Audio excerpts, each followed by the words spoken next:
I was rereading one of my favorite books recently, The Ape That Understood the Universe by Stephen Stewart Williams, which is an up-to-date study in evolutionary psychology. Now, in the book, he talks about the role of emotions, from an evolutionary perspective, why they're adaptive.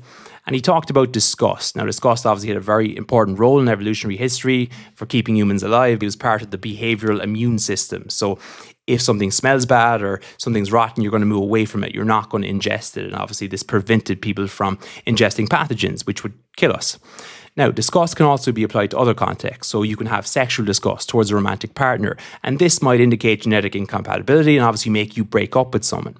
So when I was reading about disgust, I thought of a modern phenomenon called the ick. And I wanted to see if anyone has ever actually studied the ick.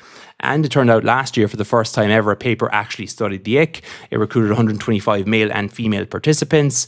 And it just asked them, have you heard of the ick? Have you ever experienced the ick? Women had a greater likelihood of actually having experienced the ick, and more women than men had actually heard of the ick. But many men, once the researchers actually explained to them what the ick was, had experienced the ick as well. What about personality traits? So it turns out that disgust sensitivity, which is like your trait level of disgust or how easily it is as a person to make you disgusted, correlated with a greater likelihood of experiencing the ick. Another trait called other-orientated perfectionism was also correlated with a greater likelihood of experiencing the ick and a greater frequency of lifetime icks. Why would women be more aware of the ick than men?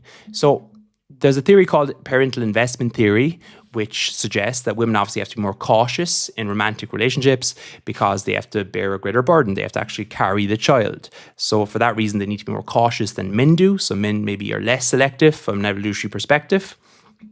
Now, one question the study didn't actually answer is whether the ick is a genuine signal and is adaptive in a relationship context and it signals that you should end a relationship, or is it misfiring? Is it like an evolutionary mismatch scenario? Is the abundance of options on dating apps maybe making people more susceptible to the ick and more susceptible to disgust? Is it for social reasons? Because obviously we have a social brain, so we learn from others, and the fact that we might discuss our dating options, does that actually influence us and contribute to feeling the ick as well? These type of things obviously will require more research and possibly even experimental studies to determine, but it's definitely a start and it's interesting.